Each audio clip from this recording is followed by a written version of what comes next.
இது மகிமை நேரம்.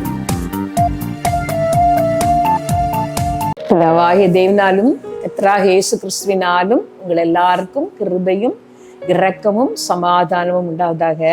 இயேசு கிறிஸ்து எச்சரிக்கையாயிருங்கள் என்று சொன்ன காரியங்களை இந்த வாரத்திலே நாம் தியானித்து வருகிறோம். இந்த 5வது நாளிலே கர்த்தர் சொன்ன இன்னொரு காரியத்தை நாம் தியானிக்க போகிறோம். மத்தேயு 10ஆம் அதிகாரம் 17வது வசனம், 16, 17 வாசிக்கிறேன். ஆடுகளை ஓநாய்களுக்குள்ளே அனுப்புகிறது போல இதோ நான் உங்களை அனுப்புகிறேன். ஆகையால் சர்ப்பங்களைப் போல வினா உள்ளவர்களும் புறாக்களைப் போல கபடற்றவர்களுமாயிருங்கள். மனுஷரை குறித்து எச்சரிக்கையாயிருங்கள். அவர்கள் உங்களை ஆலோசனை சங்கங்களுக்கு ஒப்பு கொடுத்து தங்கள் ஜெப ஆலயங்களில் உங்களை வாரினால் அடிப்பார்கள்.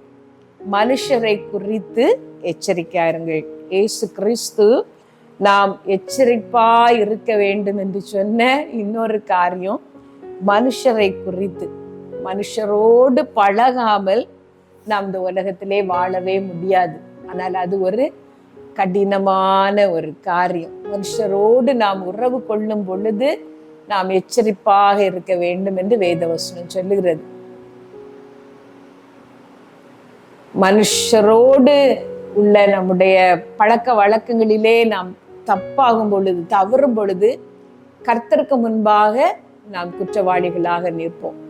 அதே நேரத்துல மனிதரோடு பழகுற அந்த பழக்கங்கள் நமக்கு லகுவாக இருப்பதில்லை. அன்பாக பழகுவோம், நன்மைகள் செய்வோம், நெருக்கமாக பழகி இருந்திருப்போம். அவர்களே நமக்கு துரோகிகளாக மாறுவார்கள். நமக்கு எந்த விதத்திலும் உதவ மாட்டார்கள். நம்மை பகைக்கிறவர்கள் அவர்களுக்கும் நமக்கும் காத தூரம் என்று நினைப்போம். ஆனால் அவர்களே ஒரு நாளிலே நன்மை செய்கிறவர்களாக அவர்கள் மாறி இருப்பார்கள். இதுதான் மனுஷரை பற்றிய காரியம். ஆனால் இயேசு கிறிஸ்து பிரதானமான கற்பனை என்று சொல்லும் பொழுது, முதலாவது நீ உன் தேவனாகிய கர்த்தரிடத்தில் அன்பு கூர், உன் முழு இருதயத்தோடும் உன் முழு ஆத்மாவோடும் உன் முழு மனதோடு அன்பு கூர் என்று சொல்லிவிட்டு, அடுத்தது அவர் சொன்னது உன் சக மனிதர்களிடத்திலே, உன் அயலானிடத்திலே நீ அன்பு கூற வேண்டும். உன்னை நேசிப்பது போல அவர்களை நேசிக்க வேண்டும் என்று ஆண்டவர் நமக்கு சொல்லியிருக்கிறார். நம்மை நேசிப்பது நமக்கு எளிது. நாம் செய்கிற எல்லாம் நமக்கு பிடிக்கும். நாம் தப்பு செய்தாலும் அதற்கு ஏதோ ஒரு காரணத்தை நாம் சொல்லிவிடுவோம். ஆனால் மற்றவர்கள் அதே காரியங்களை செய்யும் பொழுது நம்மால் அதை ஏற்க முடிவதில்லை. அவர்கள் செய்கிற எல்லா காரியங்களும் நமக்கு விருப்பமாய் இருப்பதில்லை. ஆண்டவர் சொல்லி இருக்கிறார், சொல்லி தந்து விட்டார், நம்மை நேசிப்பது போல நாம் அவர்களை நேசிக்க வேண்டும் என்று சொல்லி. அது ஒரு கடினமான ஒரு காரியம். ஏசப்பா நமக்கு சொல்லி இருக்கிறார், உங்கள் சத்துருக்களை சிநேகியுங்கள், உங்களை பகைக்கிறவர்களுக்கு நன்மை செய்யுங்கள், உங்களை நிந்திக்கிறவர்களுக்காகவும் துன்பப்படுத்துகிறவர்களுக்காகவும் ஜெபம் பண்ணுங்கள். மனுஷர் உங்களுக்கு எவைகளை செய்ய வேண்டும் என்று விரும்புகிறீர்களோ அவைகளை நீங்களும் அவர்களுக்கு செய்யுங்கள் என்று ஆண்டவர் நமக்கு சொல்லி தந்திருக்கிறார். பகைவர்களை நேசிப்பதும், நமக்கு துரோகிகளாகவே இருக்கிறவர்களுக்காக ஜெபம் பண்ணுகிறதும் அவ்வளவு சுலபமான காரியம் கிடையாது. நம்மிடத்தில் அன்பு கூறுகிற எல்லாருடைய அன்பையும் அப்படியே ஏற்றுக்கொள்வதும் அவ்வளவு லகுவான காரியம் கிடையாது.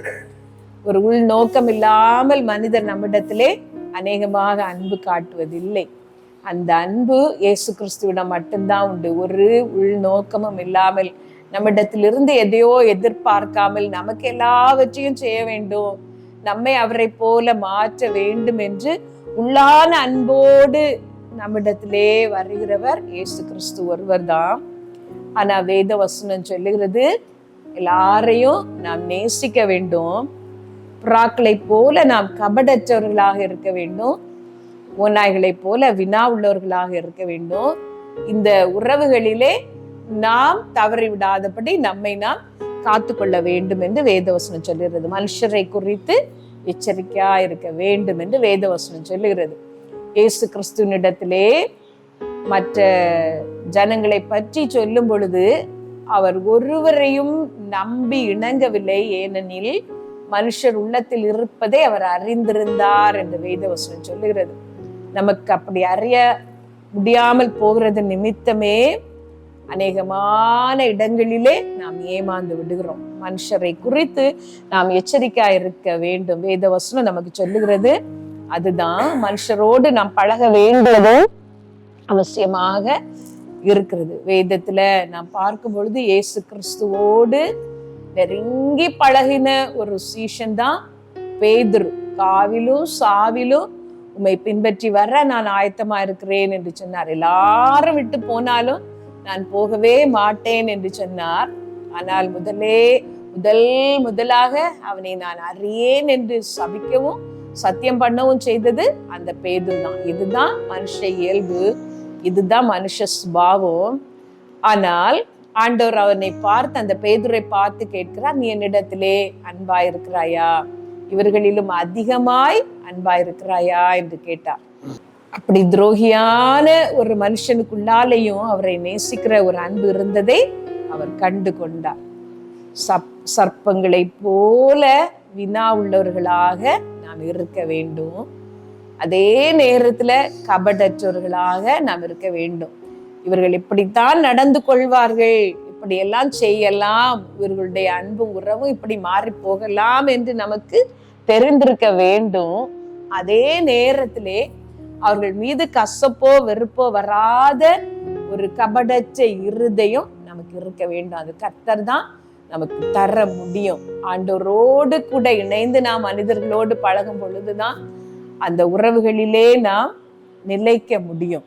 ஆண்டவர் தான் நமக்கு அந்த ஞானத்தை தர வேண்டும், வழி நடத்துதலை அவர் தர வேண்டும். புறாக்களை போல கபடற்றவர்களாக நம்மை நாம் காத்துக்கொள்ள வேண்டும்.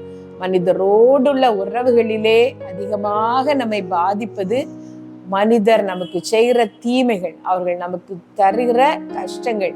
அவைகளை மறக்க முடியாமல், மன்னிக்க முடியாமல் நாம் போராடுகிறோம்.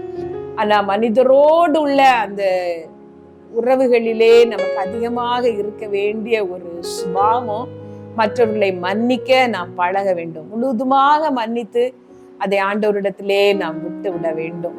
நான் உங்களுக்கு ஒரு ஆலோசனை சொல்லுகிறேன். மனிதர்கள் உங்களுக்கு விரோதமாக பெரிய துரோகங்களை, அநியாயங்களை செய்யும் பொழுது நீங்கள் உடனேயே மனதிலே நினைக்க வேண்டிய ஒரு காரியம், கர்த்தர் நீதி உள்ளவர், அவர் பார்த்து கொள்வார் என்று நினைத்து பாருங்கள். அவர்களை மன்னிக்க மனது வரும். நாம போய் அவர்களை வெறுக்கவும் சபிக்கவும் அவரிடத்திலே பேசாமல் இருக்கவும் கோபம் காட்டவும் செய்யாமல், ஆண்டவரே இந்த காரியத்தை உம்மிடத்திலே நான் தருகிறேன் என்று சொல்லி, என் காரியத்தை உம்மிடத்திலே நான் சாட்டி விட்டேன் என்று சொல்லி அவரிடத்திலே கூறிவிட்டு அமைதியாக நாம் இருக்கும் பொழுது கர்த்தர் நமக்காக யுத்தம் பண்ணுவார். நம்மை பரிசுத்தமாக கபடற்றவர்களாக புறாக்களை போல காத்து கொள்ள நமக்கு அது உதவியாக இருக்கும். மனிதரோடுள்ள உறவுகளிலே ஞானமாய் இருக்க, பரிசுத்தமாய் நம்மை காத்து கொள்ள கர்த்தர் நமக்கு உதவி செய்ய வேண்டும். புறாக்களை போல கபடற்றவர்களாய் வாழ கர்த்தர் நமக்கு சுத்தமான இருதயத்தை தர வேண்டும். ஒரு நிமிடம் எல்லாரும் கண்களை மூடி தெய்வ சமூகத்திலே உங்களை தாழ்த்தி ஜெபிப்பீர்களா? யாரோடு உங்களுக்கு அதிக கசப்பு இருக்கிறது என்று ஆண்டவருடைய சமூகத்திலே யோசித்து பாருங்கள். யாரை மன்னிக்க முடியாமல் நீங்கள் கஷ்டப்படுகிறீர்கள் என்று ஆண்டவருடைய சமூகத்திலே முழங்கால் படிட்டு ஜெபித்து பாருங்கள். ஹல்லேலூயா, ஹல்லேலூயா, ஹல்லேலூயா. அன்பில்லாத மாந்தரால் வம்பு வழக்குகள் வந்ததே, இன்ப இயேசு நாமத்தால் இனிய சொல்லால் வென்றோமே, இனிய சொல்லால் வென்றோமே. ஏசப்பா, கசப்புகள் எல்லாம் அகற்றிவிட எங்களுக்கு உதவி செய்யும்.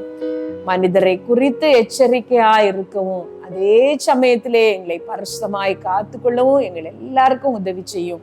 உம்முடைய அன்பின் கரங்களிலே எங்களை தாழ்த்தி தருகிறோம். இயேசு நாமத்திலே ஜெபிக்கிறோம் பிதாவே, ஆமென்.